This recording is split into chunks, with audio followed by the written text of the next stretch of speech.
John Hare with Freedom Pharma. But what I said in my previous video and what I'm still holding to is one of the things that was important to me was the fact that Trump had assembled a pretty interesting team. Part of that team was actually Bobby Kennedy, who's his whole thing all along when he was running for the president himself was to make America healthy again, which obviously plays into what we're trying to do. We've got some therapies that we're working on right now that that's really their goal, is to make people healthy. Unfortunately, what we found throughout this whole the time that we've been trying to bring this treatment to market is the bureaucracy and really the system doesn't really want people to be healthy because, let's face it, healthcare, pharma, big food, they all do better.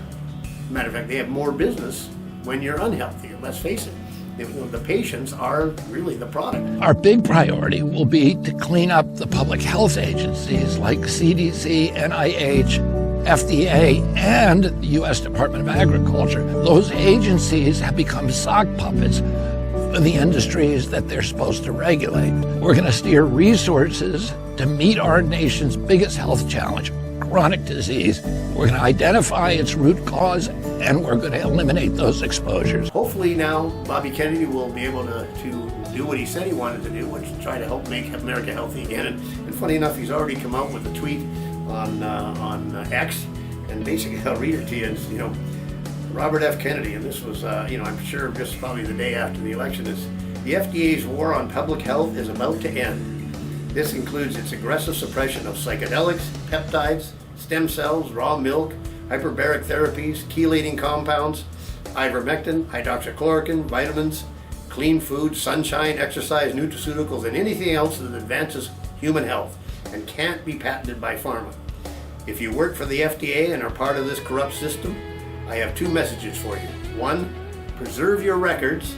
Two, pack your bags. Healthcare should be about making people healthy. If you stop and think about it, over the past 30, 40 years, and we can go back to COVID and the guy who was sort of in charge of COVID, which was Anthony Fauci, you could basically say that during the period that he's been working for the National Institute of Health, during that period of time, probably 50 years that he was working there, the health of Americans has gone continually downwards. Well, isn't that sort of opposite of what the National Institute of Health should have been in favor of, and healthcare in general?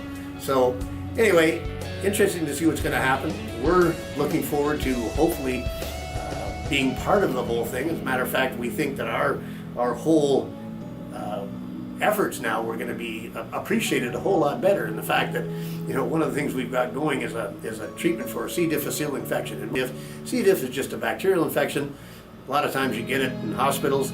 It's a gut infection. Actually, it infects about 500,000 people in North America every year and kills about 30,000 of those, which is 6%, which is a high mortality rate for a bacterial infection.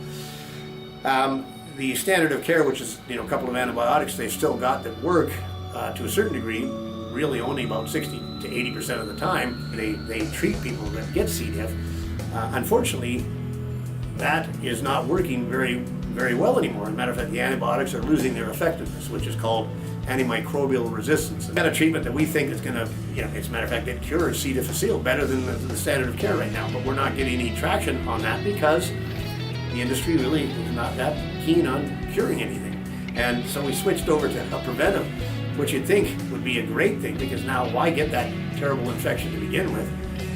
They're not too keen on that either, because they kind of like the fact that if you get C. diff, well, if you're in a hospital especially, it means more time in the hospital and more money for the hospital, which is a terrible way to think about things when you're talking about a patient. Just a little of my perspective on the election. It was kind of interesting to see that we've got a new change coming, and hopefully a change that's going to go along with not the same old, same old. It means there are going to be some major changes in the FDA, which is the start of what we need. Anyway, John Hare signing off for Freedom Pharma. Stay healthy and gut fix yourself. Make America healthy again.